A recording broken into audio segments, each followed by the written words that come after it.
Olá, eu sou Viviane Cesarino e este é o Autorretrato.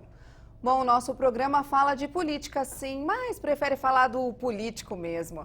Aqui eu já descobri cada coisa. Tem deputado que antes da vida pública batia um bolão em outras áreas. Hoje eu vou entrevistar um ex-goleiro, mas que não torceu pelo mesmo time a vida toda não. Eu apresento para vocês um ex-São Paulino e agora um fiel corintiano, deputado Aldo Demarque. Muito obrigada pela presença do senhor aqui no Autorretrato, é um prazer e uma honra. Eu que agradeço, Viviane. E é uma oportunidade, enfim, de nós relatarmos aí a nossa vida passada, né? Deixa muitas saudades, né? Saudade da infância, sim? Sim, eu acredito que todos nós temos aí recordações muito boas, né? E eu, evidente, na minha história, eu tenho várias recordações. E principalmente na minha tenra idade, né, na formação, vamos dizer assim, como adolescente, os amigos, as namoradas. Ih, foram muitas, ó, pelo jeito que ele falou, as namoradas. E principalmente deixamos muitos amigos mesmo quando nós jogamos o futebol, né? Acho que o futebol faz amizades inesquecíveis. E estou só falando porque você começou falando como Eu achei futebol. demais ter sido goleiro. Mas profissional, né? Eu gostava demais da posição, né? Apesar de, numa época em que se admitia goleiro, minha altura é 1,78 m. Hoje você não passa nem na peneira, nem atestado. Tem que ser bem altão. Com menos de 1,90 m, né? Mas na época nós tivemos aí Valdir Pérez, o Valdir do Palmeiras, né? Tivemos até um que participou e passou pela seleção brasileira, que foi o Castilho, que não tinha uma estatura, né? O mais alto da época ainda era Gilmar dos Santos Neves, que tinha uma altura razoável para a época. Mas hoje nós não passaríamos nem na peneira. O senhor joga ainda? Não, eu francamente... Pendurou as chuteiras, poxa? Porque o futebol, ele na verdade é um esporte que tem muito choque, né? E quando você atinge uma certa idade, você tem que evitar o choque, porque a sua estrutura muscular já não é mais a mesma, né? E você pode ter aí os acidentes na estrutura óssea, que daí fica muito mais complicado consolidar, né? Mas joguei tênis, né? Que daí é um esporte quase que individual e sem choque, né? Para continuar, vamos dizer assim, a atividade física. Mas hoje me resumo apenas e tão somente num caminhar, e numa academia, numa esteira. No torcer pro Corinthians. Sim, a torcida você não gasta muita energia, né?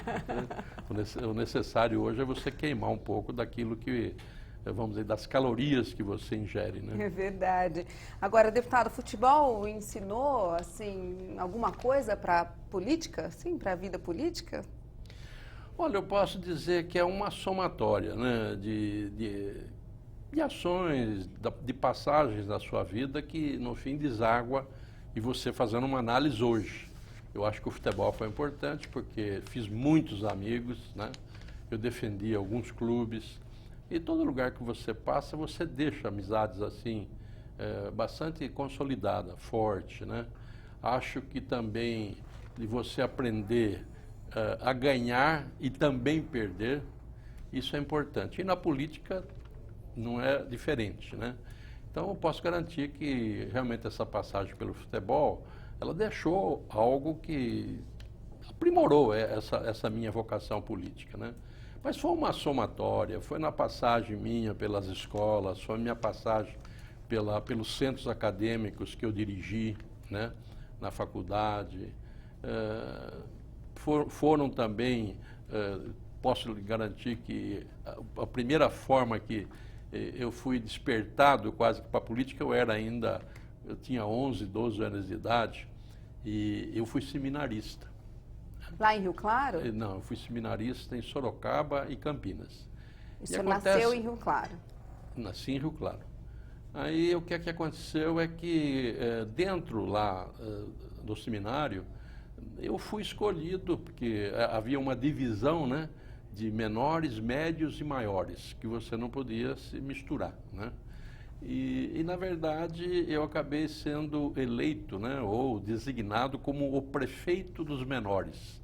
É aquela pessoa que observava e levava, tenho certeza absoluta que aquele meu confidente, meu confessor, o cônego, ele tirava muito de mim para ver como é que ia indo o grupo.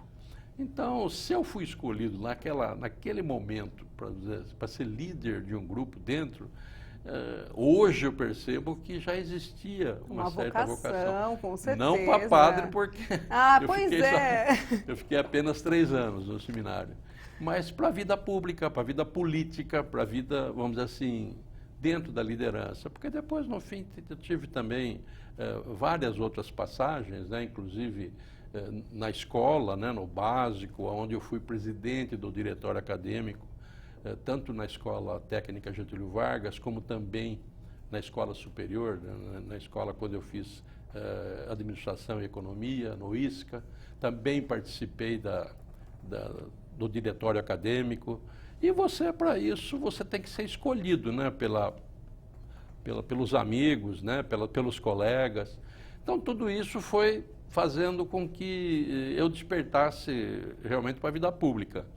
Até que, quando eu me formei, eu fui trabalhar numa companhia de energia, que é a CESP, e lá foi fundada a primeira associação dos funcionários da CESP. Eis que eu fui eleito o primeiro presidente dos funcionários da CESP também. E ali eu fiz uma amizade muito forte, né? Lá em Rio Claro foi isso. E é onde eu fui levado, eu fui conduzido por toda aquela gente a disputar minha primeira eleição como homem público, como vereador. E fui, por incrível que pareça, o vereador mais votado na época, isso em 1976. Mas essa liderança toda, deixa eu só perguntar, essa liderança que aconteceu no seminário, depois aconteceu no trabalho, era desde pequenininho? Porque o senhor tem um monte de irmão, precisava ali de um líder, né? São 8. Nós somos em 9 irmãos. São 9 irmãos. E, na verdade, talvez a natureza já me deu essa... Porque antes de eu nascer, tinha 6 mulheres, né?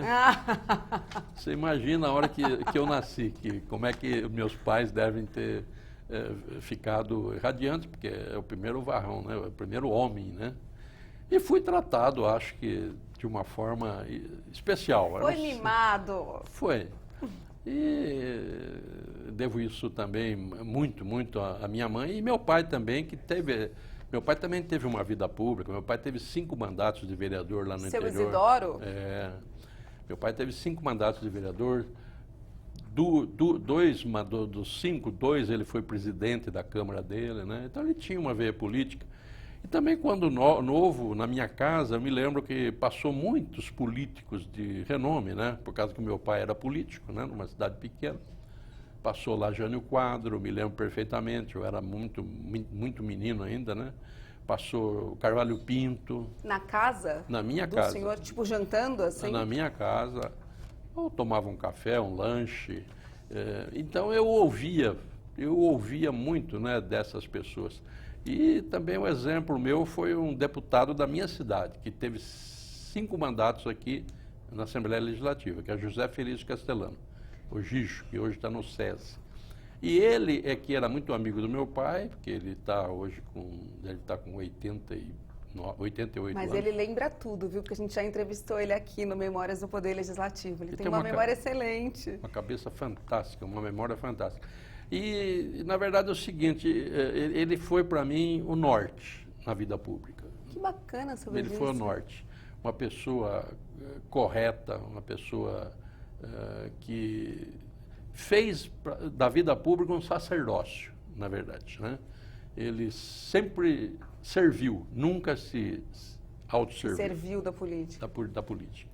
Então, ele foi, para mim, realmente uma pessoa que marcou profundamente, né? E levava essas figuras, porque ele era deputado aqui e tinha muita amizade com o governador, né? E eu tive a oportunidade também, como ainda jovem, conhecer todas essas figuras. Então, estou falando que é uma somatória, né, de coisas que fez com que eu acabasse entrando na política. E na vida pública, eu falei que eu fui eleito pela primeira vez em 76, acabei sendo eleito presidente daquela Câmara minha, eu era novo ainda, tinha 30 anos, fui eleito presidente da minha Câmara, depois eu fui convidado para ser vice-prefeito, que também fui eleito como vice-prefeito, depois assumi a prefeitura da cidade de Rio Claro por 2 vezes, e hoje eu estou no 6º mandato, quer dizer que se você tirar isso de mim, eu não sei fazer outra coisa. Ah, claro que sabe ser goleiro. Não, também, né? Mas eu estou dizendo que a vida pública, para mim, eu levo muito a sério, porque a longevidade na vida pública, na verdade, eu tiro uma base, até inclusive por esse exemplo que eu falei do Gigio. A pessoa tem que ser coerente nos seus atos, né?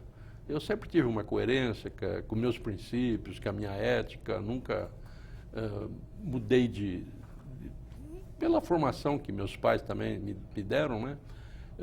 Outra coisa, você tem que estar presente no trabalho, presente, você tem que estar sempre presente, né? Não pode só aparecer na época das eleições, tem que ter trabalho.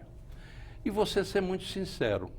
Eu sempre digo para os meus assessores que o cidadão, ele não pode ficar sem uma resposta, nunca sem uma resposta. O não também é uma resposta. E digo que um não verdadeiro, um não sincero, vale mais do que um sim, aquele sim enganador ou então para empurrar, né? Isso é respeito pelo eleitor. Então tudo isso aí faz com que o pessoal conheça e respeite. Eu acho que a longevidade que o Gigio adquiriu foi em cima disso. A longevidade eu posso garantir que estou falando que eu estou nessa estrada já há um bom tempo, né? E numa votação desses 6 mandatos aqui na Assembleia, numa votação crescente, existe um reconhecimento, não é isso? Do eleitor. E espero, pelo menos, encerrar minha carreira dessa mesma forma, sem mudar absolutamente nada e com a consciência que eu nasci para servir. Você chega a essa conclusão, né? Todos nós viemos aqui com uma missão. Todos nós viemos com uma missão. Não acredito que alguém veio aqui só para passar as férias. Não existe isso, né? Alguém veio para realizar alguma coisa. E eu procuro fazer, certo? Sou humano, muitas vezes erro até não consciente, mas também quando erro inconsciente, eu procuro... O senhor se cobra muito? Eu procuro me corrigir também, certo? Mas eu sou humano, também tenho minhas falhas, né? Como todos nós temos as nossas falhas como ser humano. Mas a gente procura se policiar, se autopoliciar, porque queira ou não queira, o homem público, ele é um exemplo, é uma referência, né? Então, não é só falar, tem que ser principalmente nos seus atos, nas suas atitudes, né? É você pensar, falar e agir da mesma forma, né? Uma conduta perfeita. Então, um breve relato, né? Mais ou menos. Eu estou cheia de pergunta aqui. Quero saber do menino, Aldo, que cresceu ali em Rio Claro, cheio de irmão, a casa devia ser uma delícia. Não, sem dúvida nenhuma. Eu, felizmente, tive uma família bastante, apesar com muita dificuldade, porque meu pai era operário, né? Muita dificuldade. Depois ele era operário, pelo conhecimento dele, ele foi convidado para entrar numa sociedade, pelo conhecimento que ele tinha em cerâmica. Ele foi convidado e ele entrou, vamos dizer assim, junto com alguns capitalistas, entrou com o conhecimento da tecnologia. Aí ele também, é evidente que melhorou um pouco mais o seu poder aquisitivo e conseguiu criar os 9 filhos. Mas era uma infância, assim, simples? Muito simples, muito simples. Mas minha quando você mãe fala simples, de bens materiais, assim, de pagar aluguel? Muito simples. A minha mãe nunca deixou faltar comida na mesa, nem meu pai. Dona Catarina. Dona Catarina, ela foi, infelizmente, ela morreu agora com 96 anos, faz um ano. Nossa! Né? Mas ela foi baluarte, né? Posso garantir que a nossa educação, é o que eu sempre falo, né? A educação é dentro de casa, né? E naquela época, a mulher não tinha necessidade que a mulher moderna hoje tem de sair para ajudar no sustento da casa, né? As mães hoje, elas deixam os filhos na mão de babá, ou então deixa os filhos até na rua, aquelas que não têm condições, para ir fazer uma faxina, para ir fazer um trabalho. Naquela época, não. A mãe era realmente de casa, do lar, né? E ela é que educava. Muitas vezes o puxão de orelha não faltava. Não faltava. Dona Catarina era brava? Era. Olha, eu vou confidenciar um negócio aqui. A minha mãe, coitada, terceiro ano de grupo, quando eu chegava com o boletim em casa, ela não ia ver quanto que era a minha nota do português, da matemática. Ela queria saber a nota do comportamento. Olha, que sabedoria, hein, Mas da eu Dona não Catarina? sei, eu sei que eu apanhei muito, porque eu tive uma professora que linearmente deu 60 de comportamento para a classe inteira o ano todo. Quer dizer que então eu chegava, já preparava porque eu preparava a orelha, assim, preparava, porque ela levava, eu não queria saber, eu ia bem de matemática e tal, mas ela não queria saber do comportamento. Até que um dia ela falou com a professora falou assim, não faça isso. E eu ficava quietinho, pode ter certeza disso, eu era comportadíssimo dentro da sala de aula. Mas essa professora tinha essa política de 60 para toda a classe, e eu apanhei pelo menos umas 10 surrinhas durante o ano. Ninguém mandou entrar na média. Essa professora que tem aqui na minha ficha, dona Isolda. Não, a dona Isolda foi a primeira professora. Essa foi a primeira. Foi aquela que me alfabetizou, né? Essa foi. Mas a dona Maria Mongeli, que infelizmente já foi também, essa que foi. A dos 60? Essa que foi. Mas o senhor ficou sem orelha, por culpa dela. Mas naquela época tinha professores, a dona Isolda era dedicadíssima, eu aprendi a ler e escrever, porque eu sempre falo o seguinte, falo por Gijo, inclusive, falo, Gijo, nós chegamos com 7 anos na sala de aula, super analfabeto, porque nós não sabíamos ler e escrever nada, era zero. E hoje, por exemplo, tem netinha que com 5 anos ela mexe no computador, sabe escrever o nome e tudo mais, chega super alfabetizado. Mas só que nós chegávamos àquilo que eu falei, uma consciência, um respeito com as professoras, que para olhar para a professora, você pensava 2 vezes. Super analfabeto, mas educadíssimo saímos de casa. Hoje eu não sei se os pais, porque não têm a mesma, vamos dizer assim, o mesmo tempo de dar atenção aos filhos, hoje os filhos chegam até super alfabetizados em relação naquela época. Verdade. Mas faltando um pouco de respeito. Petulantes às vezes. É verdade. Enfrentando a professora logo cedo, né? Como é que o senhor educou os filhos? O senhor tem o José Aldo, Demerval e a Maria Cândida. Isso. Para mim, da minha família, eu chamo o mais velho de Guga, o Val e a Queca. Val e a Queca. São os 3 amores. Mas eu agradeço muito a minha mulher, a dona Candinha. Dona Candinha, já ia falar dela. Eu queria saber que época da vida assim que o senhor conheceu, na época de goleiro, na época de foi na época de goleiro, fininho, né? Bonitinho. Ela se apaixonou ali pelo jogador. Ela ia torcer. Para você ter uma ideia, eu saí do seminário, eu já tinha 14 anos, e ela tinha 12. Nós começamos a namorar. Eu 14, ela 12. Super novo. Namoramos. Aqui a dona Candinha. Namoramos acho que 9 anos, né? E aí resolvemos nos casar. Quer dizer que eu estou já com ela, casei em 1968, eu estou já com ela coisa de 47 anos, mais 9 de namoro. Gente, é um amor de vida inteira. É uma amor de vida inteira. Foi realmente. E Deus foi muito bom comigo, porque me deu uma mulher fantástica.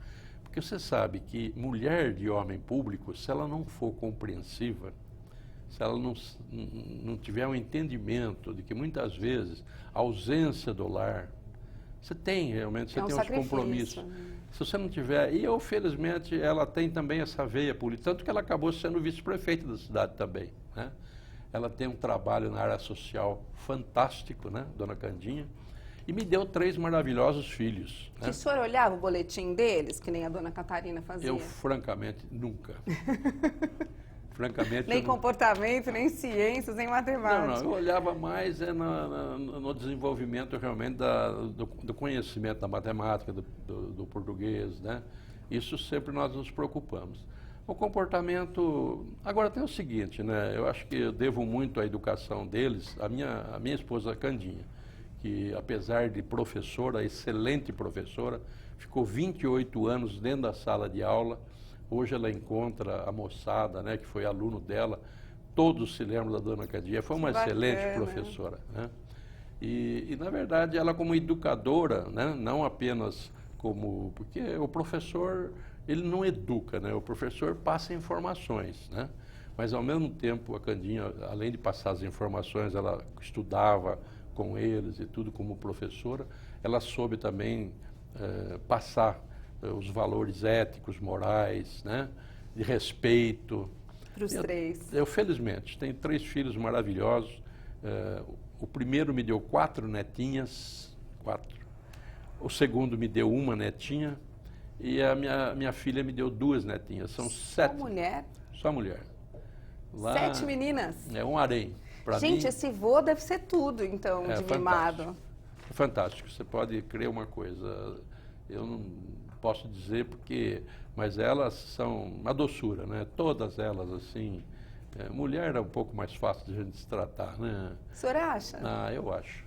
E em casa, no fim, ficou eu, meus 2 filhos e o meu genro, né, de homem. Aí pois é, uma família de maioria feminina total. Exatamente, Mas olha, valeu a pena. Eu agradeço muito a Deus, porque isso é uma dádiva realmente de Deus, né? E a dona Candinha, que eu coloco sempre ela em primeiro lugar, não faço diferença nenhuma, e ela, só dela me aturar com essa vida de homem público, né? Muitas vezes você chega não muito bem-humorado, né? Ela sabe administrar perfeitamente.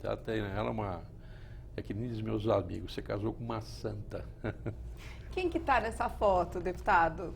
Tá cheio de gente, ó, tem umas menininhas lindas na frente. Então, essas são minhas netas, né? As minhas netas, a minha filha, meu genro, tá faltando o filho mais velho meu aí, né? Mas é uma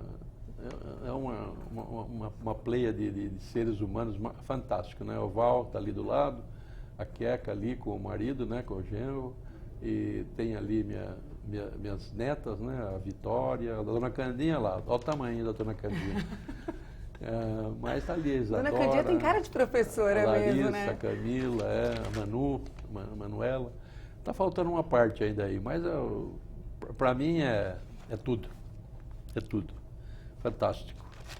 Agradeço muito. O senhor brinca com elas? Brinco, na medida do possível, né? Porque muitas vezes elas até querem brincar, mas você ou com alguma preocupação ou com agenda a ser cumprida, você corta, né? Mas na medida do possível a gente procura passar aí os fins de semana junto, né? Pelo menos os fins de semana. Fazemos aí um esforço. Elas moram perto? Dá para reunir essa família toda às vezes? Eu acho que família...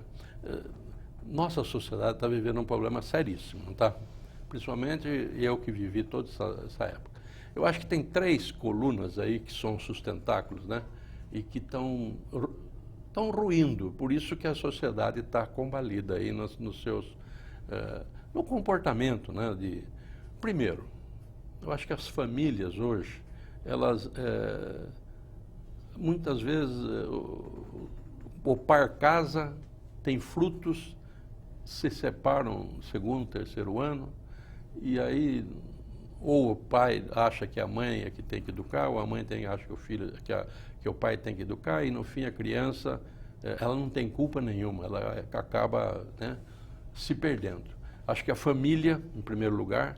Segundo lugar, eu acho que é a religião, que também deixa, principalmente na moçada de hoje, independente da religião, mas você tem que ter uma crença, tem que ter um crédito, né? Você tem que saber que você, vamos dizer assim, você não veio aqui assim, não nasceu da chocadeira que nem, né? Você nasceu, você foi gerado, né? 9 meses e tal. Eu acho que você tem que crer em alguma coisa, né? Em terceiro lugar, eu acho que a nossa qualidade da educação caiu muito. A qualidade da educação hoje que é dado, que é levado hoje nas salas de aula, ela deixa muito a desejar. Então, esses 3 pilares é que estão... Família, fé e educação. E a educação. Acho que são esses 3 pilares que são responsáveis, inclusive, né, por essa... na minha opinião, eu que sempre vivi numa família, dentro de uma família com todos esses princípios, eu acho que falta realmente, esses pilares estão se ruindo, né? E é bom que, principalmente aqueles que pretendem se casar ou então colocar alguém no mundo, tenha na cabeça isso, a responsabilidade de que não é pôr filho no mundo, é você pôr filho no mundo, mas também saber educá-los, né? Isso é o mais importante.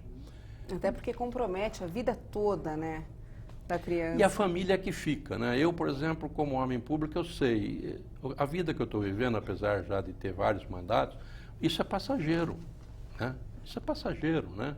É evidente que eu vejo que na vida pública, eu deixo registrado aqui, assim, os valores materiais que praticamente eu comecei, simplesmente eu mantive, né? Agora, o grande capital que eu conquistei nesses anos todos foram as amizades, né? O relacionamento, por onde você passou. Eu que saí, por exemplo, do meu primeiro mandato com 27 mil votos e cheguei agora a 93 mil votos, quer dizer que você imagina quantas pessoas que você fez uma relação de amizade, de conhecimento. E eu digo sempre, isso vale mais que dinheiro, né? Porque muitas vezes você tem um problema lá, a 500, 600 quilômetros da onde você está. Você lembra que você tem um amigo lá, que você tem alguém que confia em você, pega o telefone, a pessoa resolve um probleminha seu lá que dinheiro nenhum resolveria, não é isso? Então, eu acho que na vida pública o grande capital que o homem público faz, isso sim, que ele angaria, o grande capital é a relação de amizade, de conhecimento. Isso eu acho que tem um valor inestimável. O senhor tem o Dídio, né, que o senhor confia muito, que o senhor falou, que a gente já entrevistou aqui, que realmente é um querido. E o senhor tem mais amigos de infância, assim, que ainda convivem com o senhor, lá de Rio Claro, de pequenininho? Olha, eu, na verdade, pessoas, na época, assim, de grupo escolar e tal, porque eu deixei muitas... Eu moro em Rio Claro, né? Mas a cidadezinha que eu vivi, ela era um distrito do Rio Claro, Santa Gertrudes. E daí, depois de 5 anos que eu tinha nascido, ela se separou de Rio Claro, né? Então, eu deixei muitos amigos lá em Santa Gertrudes, que ainda eu convivo até hoje, já estão dados com a minha, né, avançadas, né? Mas, fora disso aí, dentro da própria política, né, eu tenho ainda muitos amigos, eu devo muito a alguns, principalmente daquela minha primeira eleição, que eu aprendi demais, né, demais, pessoas já com mais idade do que eu, mas eu sempre observei e aprendi muito, né? Manuel José Silva, Valdemar Caran, que eu convivi, né? Um professor, Mário Allen, né? Até umas pessoas simples, o Beco, o Chico Prefeito, que são aquelas pessoas assim, e que eu convivi no professor Benedito Zaine. São pessoas realmente que eu devo muito, muito mesmo, pelo exemplo e pela forma com que conviveram e me passaram todos esses conhecimentos. E que o senhor faz questão de valorizar. Muito. Isso é muito importante. Muito. Infelizmente, eu estou naquela fase em que eu estou perdendo mais, né? Porque você chega, quando você, vamos dizer assim, você está naquela fase ainda de colégio, você faz um monte de amigos, né? A idade vai passando, né? Você acaba, por exemplo, perdendo alguns no meio do caminho, né? Por fatalidades, né? E a hora que você atinge uma certa idade também eu francamente, eu tenho ido 3, 4 vezes por semana no velório, né? Para enterrar amigos. Isso é natural. É mais ou menos no lar, né? Eu falei, comecei eu e minha esposa, certo? Aí você faz 3 filhos. Aí os filhos te dão 7 netas. Aí de repente os filhos já foram, casaram, né? Ainda bem que moram mais ou menos próximos, as netas vêm. Mas daqui a pouco vão estudar e tal. Você acaba, no final, ficando você e sua esposa só, não é isso? O rol vai diminuindo. E eu, de vez em quando, tenho alguns amigos que perdem a esposa, né? Daí ele fala, olha, eu perdi o chão, né?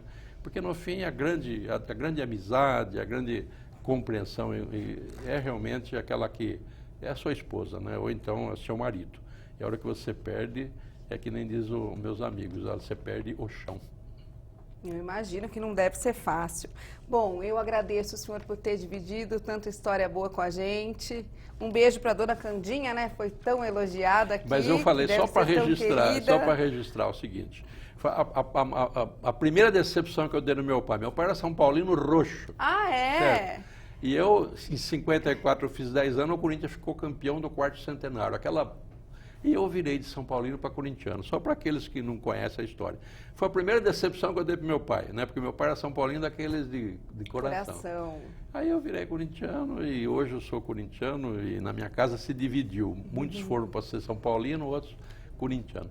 Mas eu quero dizer que eu agradeço bastante a Lesp, né, de dar essa oportunidade da gente colocar a vida da gente, né?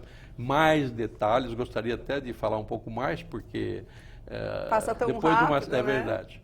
Mas agradecer imensamente os meus amigos, a minha família e a dona Candinha, principalmente. Um beijão. Querida, um beijo meu também. Até fiquei com vontade de conhecê-la, poxa. Não, mas ela vale a pena.